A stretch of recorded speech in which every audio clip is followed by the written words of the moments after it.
माननीय प्रिंसिपल साहब, तो चाय पकौड़े की व्यवस्था की है कि नहीं? रखी है, बच्चों के लिए भी। सामने यदि आप आ जाओगे तो बात किससे करूंगा मैं? कैबिनेट मंत्री किशन बेदी जी शाहबाद के गवर्नमेंट सीनियर सेकेंडरी स्कूल में मुख्य अतिथि के रूप में पहुंच चुके हैं। बहुत ज्यादा जोर से करोगे ना। बोलो भारत माता की वंदे वंदे वंदे। 150 वर्ष पूर्व हमारे देश के एक बहुत बड़े कवि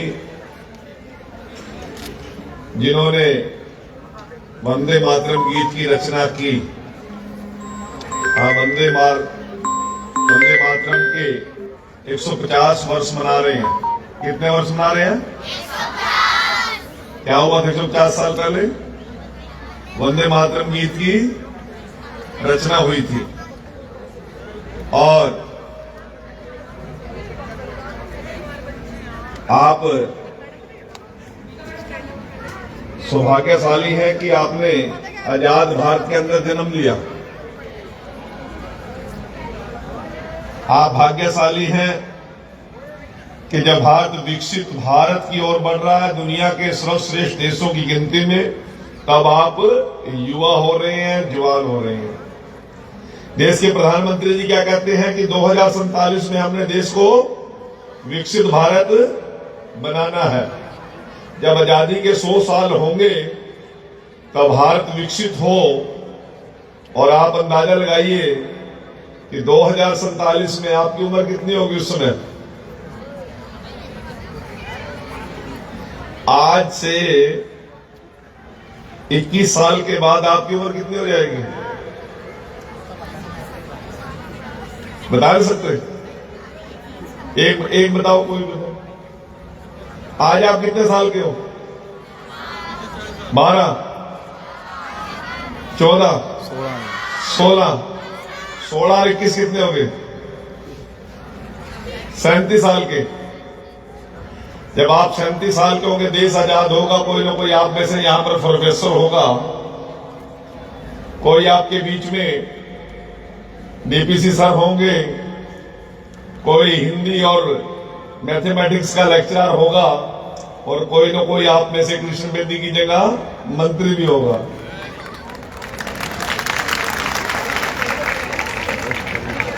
होगा कि नहीं होगा? तो फिर जब आप स्कूल के प्रिंसिपल होंगे या प्राध्यापक होंगे, तो फिर ये वातावरण कैसा होना चाहिए? शुद्ध होना चाहिए। हमारे देश की सड़कें कैसी होनी चाहिए?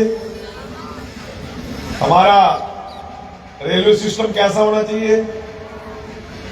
इन सभी को मजबूत करने के लिए ये आज की पीढ़ी काम कर रही है, क्योंकि 2047 में जब आप देश की बागडोर संभाले, इस प्रदेश की बागडोर संभाले, तब विकसित भारत नजर आए।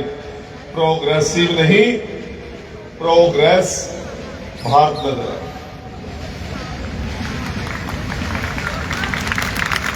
प्यारे बच्चों, आज मैं अपने आप को बड़ा सौभाग्यशाली समझ रहा हूं कि PM Shri government senior secondary school Shahabad Markanda के इस एनुअल फंक्शन में आपके माननीय प्रिंसिपल लक्ष्मी प्रसाद जी ने मुझे मुख्य अतिथि के तौर पर आमंत्रित किया। मैं सौभाग्यशाली हूं। डीपीसी साहब कृष्ण कुमार जी यहां पर हैं, हमारे बीओ शेखर चंद जी यहां पर हैं, भाई प्रिंसिपल अशोक शर्मा जी हैं, प्रिंसिपल अनुपमा जी हैं,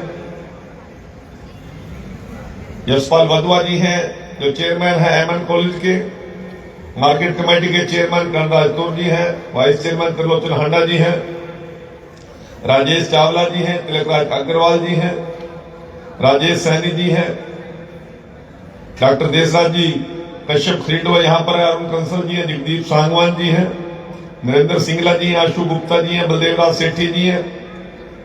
इसके साथ साथ सुरेंद्र माजरी जी हैं, नरेश कटलारी जी हैं, कुलन चढ़ूनी जी हैं, संतोष पासवान जी हैं, हमारे अजराना के सरपंच भूषण जी हैं, शिव कुमार राणा जी हैं, भाई नीटू राणा जी हैं, दीपक गिल जी हैं, जगीर सिंह जी हैं, सुल्तान अजराना जी हैं, सिमरन जरोली जी हैं, सुखविंदर गुमटी जी हैं, ईसा सचदेवा जी हैं, पीयूष राव जी हैं, रवि दामली जी हैं, भाई शिव कुमार जी हैं, जोगिंद्र दत्ता जी हैं, पूर्व पार्षद राकेश गर्ग जी हैं, महेंद्र बेदी जी हैं, सुमेर चंद धीमान जी हैं, डॉक्टर नरेश गर्ग जी हैं, राजेश जी हैं, नंबरदार राकेश जी कलसाना है, सचिन ओझला जी हैं, राजकुमार जी हैं, भाई रामचरण सोहता जी हैं, राकेश नरुला जी हैं, प्रोफेसर सुरेंद्र काजल जी हैं, जगदेव सागवान जी हैं और आपके विद्यालय के बहुत ही सम्मानित सभी प्राध्यापकगण, अध्यापकगण और इस विद्यालय के इस वार्षिक उत्सव के कार्यक्रम में सभी पत्रकार और छायाकार उपस्थित हैं। मैं आप सभी का अभिनंदन करता हूं, स्वागत करता हूं, आप सभी के उज्जवल भविष्य की कामना करता हूं। महापर्व महाशिवरात्रि का पर्व आने वाले दिनों में हमारे सामने होगा। पूरा देश महाशिवरात्रि के इस कार्यक्रम को सेलिब्रेट महोत्सव के रूप में मनाते हुए नजर आएंगे। आज मैं एक बात बड़े गहराई से कहना चाहता हूं, सर प्रतिदिन कहीं ना कहीं वार्षिक उत्सव के कार्यक्रम में जाना होता है। ये किसी की निंदा नहीं कर रहा मैं। बहुत से maximum private college, private school हमें आमंत्रित करते हैं, क्योंकि सरकारी स्कूलों में तो बहुत कम फंक्शन होते हैं ये।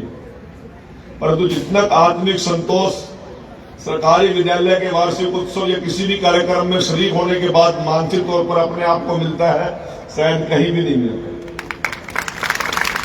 और मैं दिल की गहराइयों से आपके जितने भी प्राध्यापक हैं, आपका आभार प्रकट करता हूं। आपने बहुत शॉर्ट पीरियड में बच्चों को इतना ट्रेंड किया।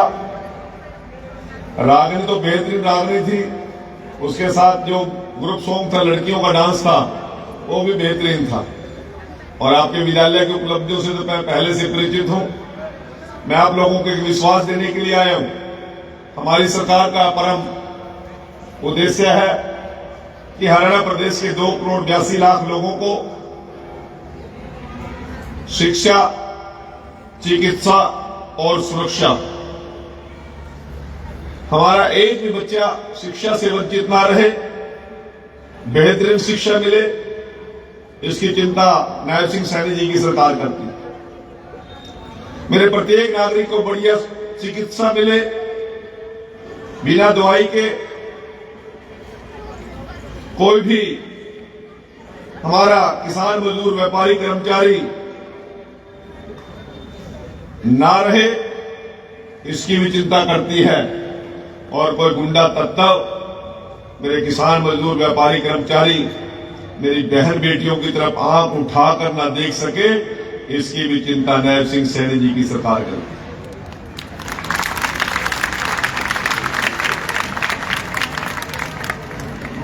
आजकल बहुत से लोगों को दिमाग में जुनून चढ़ गया था पिछले दिनों, ये गुंडागर्दी करने के लिए हरियाणा में चलते हैं।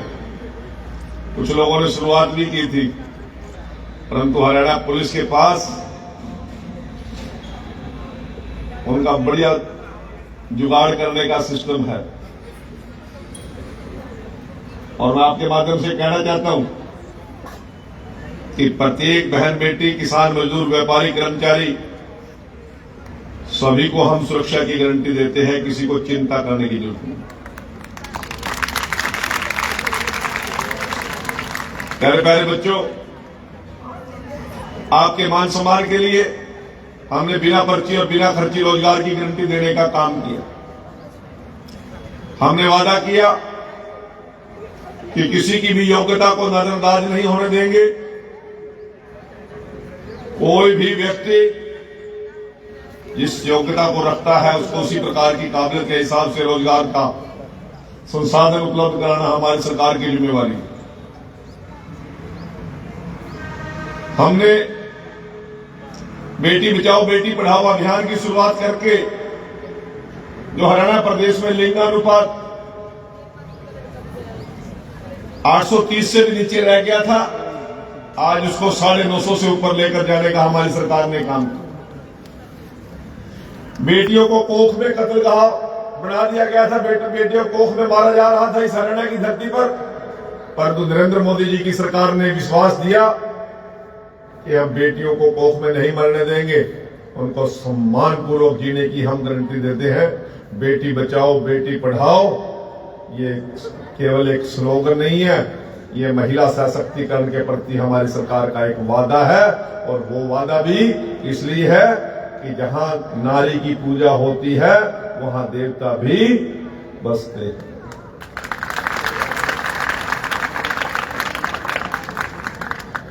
दुनिया के अंदर सबसे ज्यादा खिलाड़ियों को इनाम देने वाला कोई प्रदेश है तो वो हरियाणा प्रदेश है।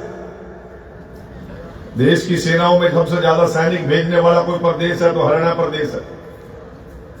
देश के सभी लोगों को अन्न पेट में पहुंचे इसकी चिंता करने वाला भी कोई प्रदेश है तो हरियाणा प्रदेश है। यहाँ के किसान ने पूरे देश का अन्न के भंडार भरने का काम किया।